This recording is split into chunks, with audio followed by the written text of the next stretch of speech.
Today we have the 2023 Tesla Model Y. This vehicle has done just over 64,000 miles. It has an automatic transmission and a fully electric motor.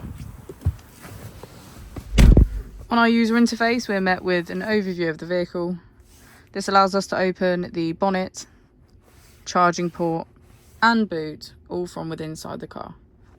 If we click on our Tesla icon in the bottom right, we can access our controls, dynamics, charging, autopilot, safety, service and software. Within safety, we have advanced features such as a pin to drive and a glove box pin. If we go back into software and click on additional vehicle information, we can get a deeper analysis of the vehicle spec. The Model Y comes with a 360 degrees camera, and with that you can access your dash cam.